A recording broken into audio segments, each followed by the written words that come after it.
राहुरी तालुक्यातील सातरळ येथील रयत संकुल येथे कॉम्रेड पी.बी. कडू पाटील समाजक्रांती पुरस्कार सोहळा मातोश्री शांताबाई पुंजाजी कडू पाटील स्मृती पारितोषिक वितरण समारंभ तसेच श्रीमती कोंडाबाई नानासाहेब कडू पाटील कन्या विद्यालय इमारत भूमिपूजन समारंभ रयत संकुल सातरळ येथे रविवार दिनांक जानेवारी 19 रोजी संपन्न झाला।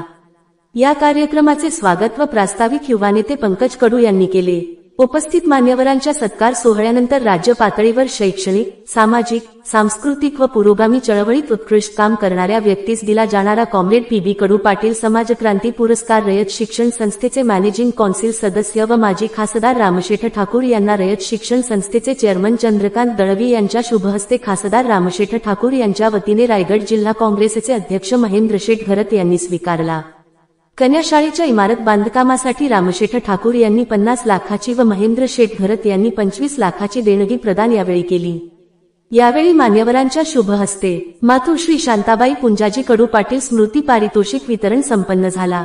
यामध्ये कृतिशील मुख्याध्यापक पुरस्कार कर्मवीर भाऊराव पाटील विंचूर विद्यालयाचे शिक्षक नंदकुमार देवढे यांना तर उपक्रमशील शिक्षक पुरस्कार महात्मा फुले विद्यालय जानोरीचे शिक्षक बापू दिवे आणि सावित्रीबाई फुले शिक्षिका पुरस्कार छत्रपती शिवाजी बेलवंडी विद्यालयाच्या शिक्षिका श्रीमती विजया शेलार यांना तर स्वच्छ व सुंदर शाळा पुरस्कार महात्मा गांधी विद्यालय प्रवरानगर यांना प्रदान करण्यात आला। उपस्थितांना मार्गदर्शन करताना रयत शिक्षण संस्थेचे चेअरमन व माजी सनदी अधिकारी चंद्रकांत दळवी यांनी सांगितले की अहमदनगर जिल्ह्यामध्ये रयतचा जेवढा विस्तार व विकास झाला याचे सर्व श्रेय कॉम्रेड पी.बी. कडू पाटील यांना जाते। सहकार व रयतच्या शैक्षणिक प्रगतीत कॉम्रेड पी.बी. कडू पाटील तथा आप्पांचा फार मोलाचा वाटा आहे। अध्यक्षपदावरून बोलताना रयत शिक्षण संस्थेचे चेअरमन ॲडव्होकेट भगीरथ शिंदे यांनी कॉम्रेड टी.बी. कडू पाटील यांच्या कार्याची माहिती देताना सांगितले की आप्पा संपूर्ण दिवस जीवन हे कार्ल मार्क्स म्हणून जगले। रयतेने चालवलेली संस्था रयतच्या सर्व शाखा सक्षम झाल्या पाहिजे या विचारांनी कॉम्रेड पी.बी. कडू पाटील तथा आप्पा जगले। रयत शिक्षण संस्थेसाठी आप्पांचा त्याग मोठा आहे। यावेळी रमेश पुलाटे, मंगेश वडजे, हंसराज मते, अर्चना दिघे, भाऊसाहेब जाधव, पोपटराव दिघे, जगदने यांनी कॉम्रेड पी.बी. कडू पाटील फाउंडेशनला देणगी प्रदान केल्याबद्दल त्यांचाही सत्कार करण्यात आला। या कार्यक्रमास प्रमुख उपस्थिती म्हणून रायगड जिल्हा काँग्रेसचे अध्यक्ष महेंद्र शेठ घरत, रयत शिक्षण संस्थेचे उपाध्यक्ष अरुण कडू पाटील, रयत शिक्षण संस्थेचे सचिव माजी आय.ए.एस. अधिकारी विकासराव देशमुख, कर्मवीर भाऊराव पाटील विद्यापीठ साताराचे कुलगुरू डॉक्टर ज्ञानदेव मस्के, रयतचे बांधकाम समितीचे chairman Prakash Patil Nikam, managing council सदस्य मीनाताई जगदने, माजी सचिव शिवाजीराव भोर, रावसाहेब मस्के, वडजे बापू, संदीप वरपे, कृष्णागर जेजुरकर, ॲडव्होकेट सुरेश लगड, विभागीय अधिकारी नवनाथ बोडखे, निंबाळकर साहेब, नंदकुमार देवढे, कैलास बागले, बापूसाहेब काळे, टिशेळके, बाबूराव उपाध्ये, शिरसाट सर, साबळे सर, ॲड. अशोक बोरा, मंगेश दादा वडजे, सहाय्यक विभागीय अधिकारी प्रमोद तोरणे, सरोदय साहेब, अच्युतराव बनकर, राधाकृष्ण पुलाटे, प्राचार्य गहिनीनाथ विखे, कॉम्रेड बाबा आरगडे, प्राचार्य गागरे, डॉक्टर पडघन, प्राचार्य संजय नगरकर, समतीलाल गांधी, बाळकृष्ण होडगर, पंचक्रोशीतील शिक्षण प्रेमी व उत्तर विभागातील सर्व शाखातील शाखा प्रमुख व शिक्षक हे उपस्थित होते। समारंभ यशस्वी करण्यासाठी रयत शिक्षण संस्थेचे उपाध्यक्ष व कॉम्रेड पी.बी. कडू पाटील फाउंडेशनचे अध्यक्ष अरुण कडू पाटील, रयत शिक्षण संस्थेचे उत्तर विभागीय अधिकारी नवनाथ बोडखे, युवा नेते किरण पाटील कडू, पंकज पाटील कडू, रयत संकुलचे प्राचार्य राजेंद्र बडे, कन्या विद्यालयाचे प्रभारी मुख्याध्यापक दिलीप माळी, प्रगती पतसंस्थेचे चेअरमन ॲडव्होकेट विजयराव कडू पाटील, स्कूल कमिटीचे संभाजीराव चोरमुंगे, भाऊसाहेब पेटकर, सर्व शिक्षक व सेवक आदींनी परिश्रम घेतले। या कार्यक्रमाचे सूत्रसंचालन मंगेश कडलग व विलास गभाले यांनी केले तर आभार प्रदर्शन विभागीय अधिकारी नवनाथ बोडखे यांनी केले। बँकेचे पैसे हजार लोकांचं डाऊन पेमेंट भरून त्यांना जबरदस्ती धंद्यामध्ये आले का नोकऱ्या करू नका, व्यवसाय करा।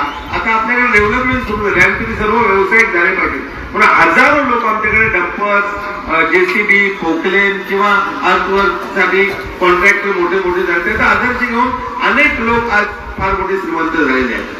आमच्या भागात अनेक मंदिर आहेत, पूर्ण मंदिरं बांधून देण्याची कामं झाली। ज्या ज्या गावात जाल, कुठल्याही गावात रामशेठ ठाकूरांची देणगी नाही असं कुठेही तुम्हाला दिसणार। सकाळी त्यांचा जनता दरबार सुरू होतो, कोण डायबिटीस वाला येतो, कोण कॅन्सरचा पेशंट येतो, कोणाच्या मुलाची शाळेची फी भरायला पैसे नाही म्हणून त्यांच्याकडे येतो।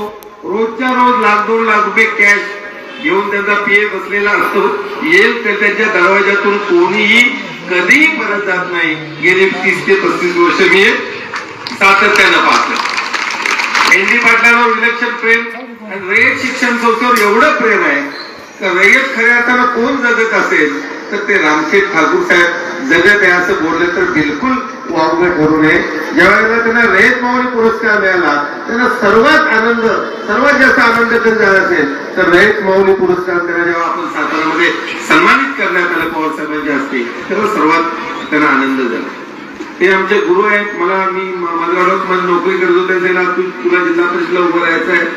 आता गव्हर्नमेंटची नोकरी सोडून सेंट्रल गव्हर्नमेंटची कोण बाजूला तरी सर्वांना माहित आहे सेंट्रल गव्हर्नमेंटच्या नोकऱ्या 90s मध्ये कोण सोडून बाजूला व्हायला मागत नव्हता.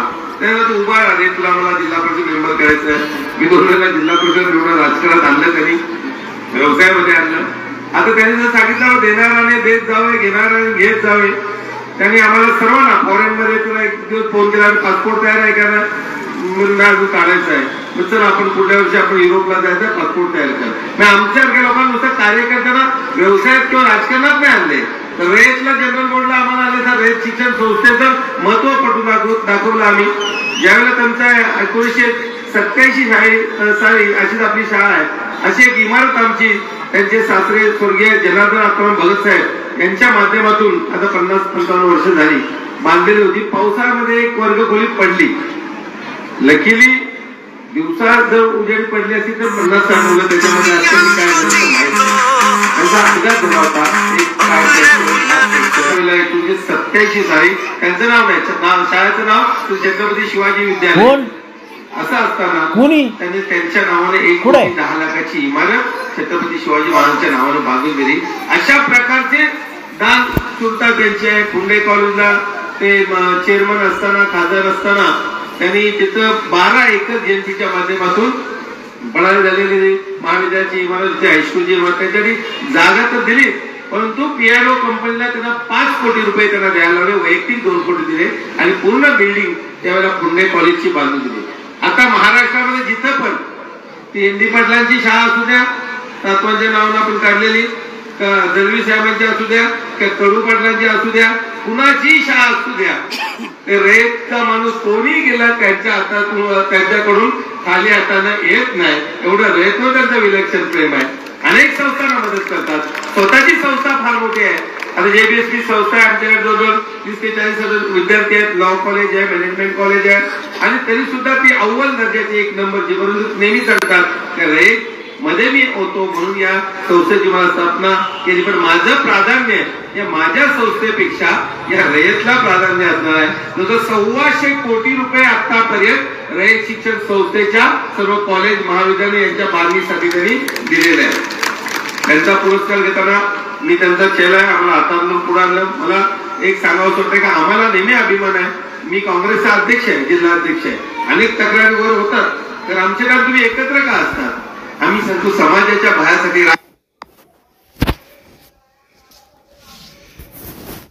ज्या दिवशी इलेक्शन आहे त्या दिवशी आम्ही एकमेकाच्या विरुद्ध आहोत.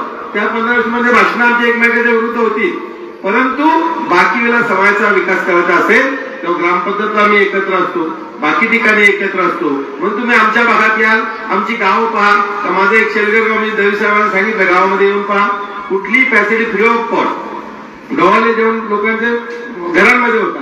माझ्याकडे एसी बँकेट हॉल आहे, वाढदिवस एसी बँकेट 0 पैशामध्ये सर्व गावाची कार्य होतात. 1 कोटीचे प्रवेशद्वार आपण टाकले, 15 कोटी गावामध्ये आणले. कुठेही रस्त्यावर तुम्हाला कचरा दिसणार नाही. आपण काहीतरी केलं पाहिजे हे त्यांनी सांगितलं. त्यांची खासदार निधीचा वापर सर्वात जास्त आम्ही केला. जिल्ह्यामध्ये कुठेही जा, तुम्ही महाडला जा, कोल्हापूर कुठेतरी बस स्टॉप बांधलेला असेल, कुठेतरी पाईपलाईन दिलेली असेल, म्हणजे ते खासदार जेव्हा बॅरिस्टर अंतुरेंचे 60 लाख रुपये खर्च करण्याचे बाकी होते ते 60 लाख सुद्धा आम्ही वापरले. आणि जेवढी गव्हर्नमेंटची निधी आली ती प्रत्येक महिन्याला ते बसणार, आढावा घेणार. या गावात महिलांच्या डोक्यावरचा हंडा उतरला पाहिजे. म्हणजे कार्यक्षम पुढारी असलं तर कसं काम केलं पाहिजे ते त्याला जाणीव पाहिजे की मी कशामुळे निवडून आलोय आणि माझं उत्तरदायित्व काय. ते रामशेठ ठाकूर जिथे जातील ते शिक्षक चांगले राहिले, ते जेव्हा उद्योगपती 1 नंबरचे झाले, त्याने आता संस्था काढली, ती संस्था 1 नंबरची आहे. तर प्रत्येक ठिकाणी त्यांनी चांगल्या पद्धतीने काम केलं आणि त्यांना पुरस्कार दिला, गणपतरावांना पुरस्कार दिला. त्याच्यानंतर त्याला मिळाला तर त्यांची खरोखर उंची अतिशय फार मोठी आहे. ते कधी समाजाचा नायक म्हणून आमच्या त्यावेळेला ते पहिल्या निवडणुकीला उभे राहिले. बॅरिस्टर अंतुरे महाराष्ट्राचे माजी मुख्यमंत्री, तेव्हा ते आरोग्य मंत्री देशाचे होते. त्यांच्याबद्दल रामशेठना उभं करण्याचं कारण काय तर आम्ही अमेरिकेला गेलो होतो. त्यावेळेला शेतकरी कामाविषयी 2 वेळा आम्ही 3 वेळा निवडणूक हरलो. एकदा दिवा पाटील हरले माजी खासदार, दत्ता पाटील 2 वेळा लोकसभा हरले आणि शेका पक्ष अंतिम घटका मोजत होता. आमचे जयंत पाटील धुरंधर आहेत, अलिबागचे ते 4 वेळा 5 वेळा MLC झाले. एक पोस्टर त्यांनी बनवलं असा का जिल्हा परिषद मध्ये आपण ग्रामीण मध्ये पुरावं. रामशेठ आमचं आपले 1,80,000 आपली मतं आहेत, तुम्ही उभे राहिले तर समाज तुमच्यासाठी येईल. आणि त्यांनी असे सांगितलं की तुम्ही साताराला तुमचं विद्यालय आहे का, तर आपण सांगितलं की विद्यालय नाही, मग कुणाकडे घ्या तुम्ही हायस्कूल सुरू करा. मग त्यांच्या सूचनेप्रमाणे आणखी आपण पुढाकार घेतला आणि 1955 मध्ये सातारा इथं विद्यालयाची स्थापना झाली. 55 ते 25 मध्ये आपण आलो आहोत. किती वर्ष झाली? 70 वर्ष झाली. रयत शिक्षण संस्थेच्या शाखा जिथे जिथे निघतात त्याच्या परिसरामध्ये निघतात, त्याची किती प्रगती होते याचं पण उदाहरण आपल्याला साताऱ्याकडे बघता येईल. मला वाटतं त्याच्यानंतर पाणी आलं असेल, त्याच्यानंतर शेती फुलली असेल, नंतर साखर कारखाना आली. प्रभावनगरचा पहिला साखर कारखाना त्याच्यामध्ये पण आपणचा सहभाग होता.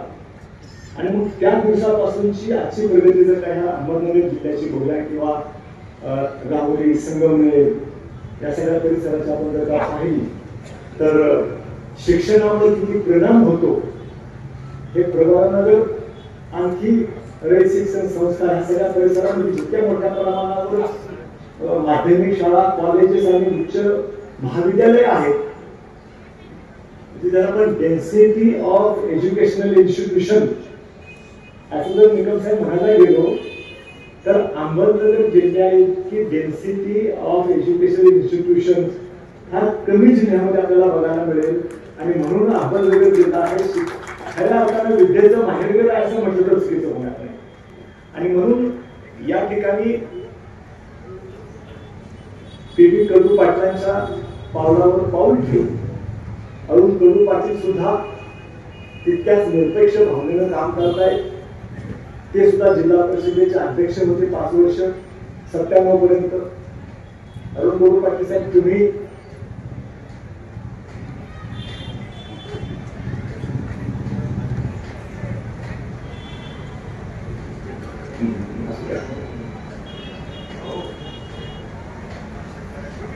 बसावी जरा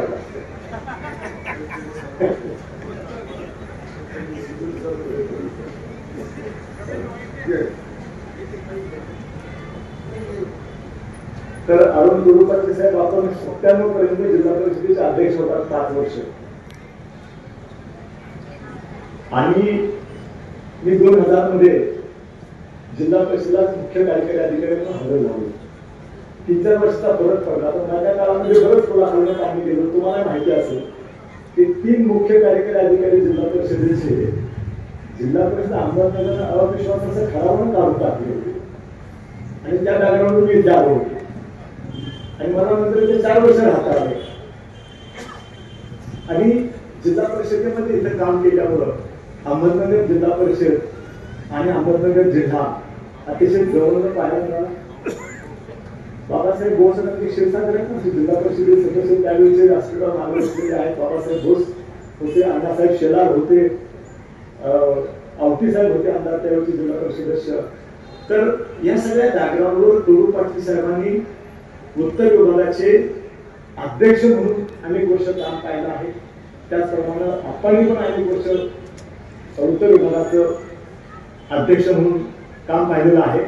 अहमदनगर जिल्ह्यामध्ये रयत शिक्षण संस्थेचा जेवढा विस्तार झाला तेवढा कुठल्याही जिल्ह्यामध्ये विस्तार झालेला नाही. आणि त्याच्यामध्ये आप्पा आणि अण्णांचं सगळ्यांच्या बरोबरीनं बरोबरीचं स्थान आहे असं म्हटलं तर चुकीचं होणार नाही. म्हणून आजच्या या कार्यक्रमाच्या निमित्ताने मी जरूर पुन्हा एक वेळ आप्पांच्या स्मृतीला मी या ठिकाणी अभिवादन करतो. आजच्या कार्यक्रमामध्ये ज्यांना पुरस्कार देण्यात आले त्यामध्ये रामशेठ ठाकूरांच्या बद्दल आता त्यांच्या घरातल्याच माणसाने एवढं काय सांगितलेलं आहे की रामशेठ ठाकूरांच्या बद्दल जेवढं त्यांचं कौतुक करावं तेवढं कमीच आहे. म्हणजे एवढी मोठी रक्कम आपल्याला दिली देणगी म्हणून पण पुरस्कार स्वीकारायला आलेले नाही, हे आणखी दुसरं मोठेपण आहे. मग अशी राजू शिंदे यांनी सांगितल्याप्रमाणे, बरोबर आहे ना, राजू शिंदे यांनी सांगितल्याप्रमाणे ते करणं तसं त्या गावकऱ्यांना पाठ दाखवून निघून गेला. त्यांच्यामध्ये ना रामशेठ ठाकूरमध्ये काय बदल असं म्हणता येईल, फरक असं म्हणता येणार नाही. आणि म्हणून मग अशी सांगितलं की रामशेठ ठाकूर साहेब सुद्धा कर्मवीर अण्णांनी स्थापन केलेलं पहिलं छत्रपती महाविद्यालय साताऱ्यामध्ये आहे. त्या महाविद्यालयामध्ये कमवा आणि शिका या योजनेमध्ये ज्यांनी आपलं शिक्षण घेतलं आणि शिक्षक म्हणून त्यांनी आपल्या सेवेला सुरुवात केली. हा दुसरा महत्वाचा धारणा रयत शिक्षण संस्था अण्णांकी रामशेठ ठाकूरांच्या मध्ये आहे की ज्यांनी शिक्षणाची शिक्षक म्हणून सुरुवात केली आयुष्याची आणि आज सर्वात यशस्वी उद्योजक तर आहेतच. म्हणजे महाराष्ट्रामध्ये जेवढी काही इन्फ्रास्ट्रक्चरची कामं दिसतात त्या इन्फ्रास्ट्रक्चरच्या कामामध्ये रामशेठ ठाकूरांचा मला वाटतं 25 ते 20 टक्के नक्कीच सहभाग असेल. पण कुठं बोर्ड नाही, कुठल्या कंपनीच्या नावानं काम चाललंय कुणाला कळत नाही. फक्त देणगी देणं एवढंच त्यांना माहिती आहे. आणि अशा रामशेठ ठाकूरांना आपण या ठिकाणी सन्मान देऊन सत्कारित करतात, आपल्या नावाला सन्मान देत आहात. तर रामशेठ ठाकूर यांचं पण अभिनंदन. आणखी अण्णा आपलं पण या ठिकाणी मनापासून अभिनंदन करतो. आजच्या कार्यक्रमामध्ये आपण ज्यांचा सत्कार